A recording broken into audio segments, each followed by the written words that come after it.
हरे कृष्ण। पवित्र फाल्गुन मास चल रहा है, शिव आराधना का पावन समय। और कुछ ही दिनों में आ रही है महाशिवरात्रि, इस वर्ष 15 फरवरी 2026 को। इसी पावन अवसर पर हम अपने चैनल आस्था, श्रद्धा और भक्ति पर श्रवण कर रहे हैं भगवान शिव से जुड़ी अद्भुत पौराणिक कथाएं। तो आइए फाल्गुन मास कथा श्रृंखला को आगे बढ़ाते हैं। पिछली कड़ी में आपने सुना था कि जब देवराज इंद्र ने विश्वरूप का वध किया तो उन्हें ब्रह्म हत्या का महापाप लग गया। वह महापाप उनके पीछे पीछे चलता रहा।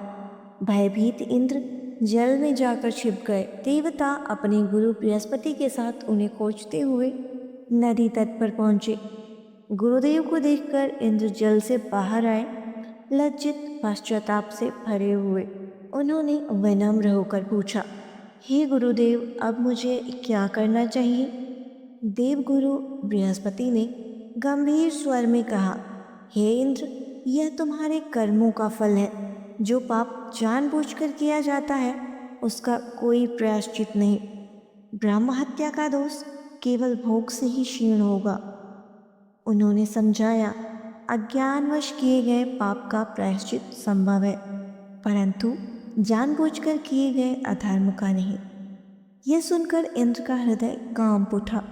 उन्होंने कहा, गुरुदेव, मैं इस पाप से ग्रस्त होकर मृतक समान हो गया हूँ। आप किसी योग्य को इंद्र बना दीजिए। देवता अमरावती लौट आए। सभा में चिंता छा गई। अब स्वर्ग का शासन कौन संभाले? उसी समय देवर्षि नारद वहां पहुंचे। उन्होंने कहा, चंद्रवंशी राजा नाहुष को इंद्र बना दीजिए। उन्होंने 99 अश्वमेध यज्ञ पूर्ण किए हैं। देवताओं ने नहुष का अभिषेक कर दिया। आरंभ में सब शुभ था, किंतु जैसे ही सत्ता मिली, नहुष के हृदय में अहंकार और काम की अग्नि भड़क उठी। उन्होंने इंद्राणी शची को बुलवाया। शची ने बुद्धिमानी से कहा, यदि नहुष मुझे पाना चाहते हैं तो ऐसे वाहन पर बैठकर आए जो वाहन बनाने योग्य न हो।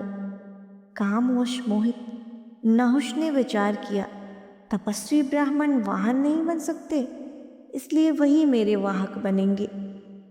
उन्होंने 2 ऋषियों को पालकी उठाने को बाध्य किया और स्वयं उसमें बैठकर बोले, सर्प सर्प शीघ्र चलो। उनके अहंकारपूर्ण शब्दों से एक ऋषि क्रोधित हो उठे। उन्होंने श्राप दिया, हे नहुष, तू सर्प ही बन जा। और उसी क्षण स्वर्ग का राजा नहुष अजगर बनकर पृथ्वी पर गिर पड़ा। देखिए, उच्च पद, यश और शक्ति सब एक क्षण में नष्ट हो गए। जो राजमत से अंधे होकर महापुरुषों का अपमान करते हैं, उनका यही परिणाम होता है। यह कथा हमें सिखाती है, पद मिले तो विनम्रता रखो, शक्ति मिले तो संयम रखो, और सफलता मिले तो अहंकार मत आने दो। अब देवलोक फिर अराजक हो गया। इंद्र जल में छिपे हैं, नहुष सर्प बन चुका है। अब देवताओं ने क्या उपाय खोजा, यह जानेंगे हमारी फाल्गुन मास कथा श्रृंखला की अगली कड़ी में, आपके अपने चैनल आस्था, श्रद्धा और भक्ति पर।